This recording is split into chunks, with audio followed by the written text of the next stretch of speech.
નમસ્કાર દર્શક મિત્રો, હું છું તલાટી કમ મંત્રી ભાવેશભાઈ કેવડિયા. ફરી એક નવી માહિતી સાથેના વિડીયોમાં આપ સૌનું હાર્દિક સ્વાગત કરું છું. મિત્રો, હાલ ઉનાળાના સમયમાં જો કોઈ સૌથી વધુ ચર્ચા થતી હોય એવો કોઈ મુદ્દો હોય તો એ છે સોલાર વીજ કનેક્શન. તો આજના વિડીયોમાં આપણે સોલાર વીજ કનેક્શનમાં વીજ યુનિટની ગણતરી કેવી રીતે થાય એ વિશે વિગતવાર માહિતી આપીશું. તો આ વિડીયોમાં આપ અંત સુધી જોડાયેલા રહેશો.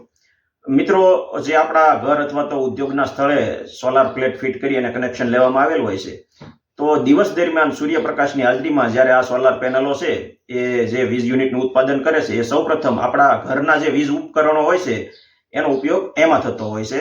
અને આ વીજ ઉપકરણોમાં ઉપયોગ થવા છતાં જો વીજ યુનિટ વધતા હોય તો આ વીજ યુનિટ છે એ જીઈબીમાં જમા થતા હોય છે. અને આ જમા થતા યુનિટને વીજ એક્સપોર્ટ યુનિટ કહે છે. અને રાત્રિ દરમિયાન અથવા તો વાદળછાયા વાતાવરણમાં જ્યારે આપણી સોલાર પ્લેટ છે એ વીજ યુનિટનું ઉત્પાદન ન કરતી હોય ત્યારે આપણા ઘરમાં અથવા તો ઉદ્યોગના સ્થળે જે પાવર વપરાય છે એ જીઈબીમાંથી આવતો હોય છે.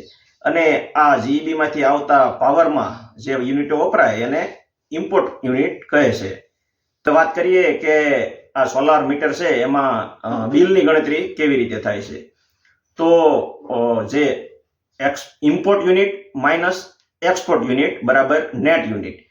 એટલે આ નેટ યુનિટ જે હોય છે એના આધારે આપના વીજ બિલની રકમ નક્કી થતી હોય છે. જો આપનો ઇમ્પોર્ટ યુનિટ વધુ હોય તો આપણે લાઇટ બિલ ભરવાનું આવતું હોય છે, અને આપના એક્સપોર્ટ યુનિટ વધુ હોય તો આપને બિલમાં જમા આવતા હોય છે. તો આનું ઉદાહરણ સ્વરૂપે વાત કરીએ તો જો આપના એક્સપોર્ટ યુનિટ 200 હોય અને ઇમ્પોર્ટ યુનિટ 150 હોય તો આપના 50 યુનિટ છે એ જીઈબીમાં જમા હોય છે, અને આ 50 યુનિટના ₹2.25 લેખે આપના વીજ બિલમાં જમા આવતા હોય છે. હવે બીજા ઉદાહરણની વાત કરીએ તો આપના એક્સપોર્ટ યુનિટ 200 છે અને ઇમ્પોર્ટ યુનિટ 250 છે, તો આપના 50 યુનિટનું વીજ બિલ આવતું હોય છે, અને આ વીજ બિલ અંદાજિત ₹350ની આસપાસ હોય છે.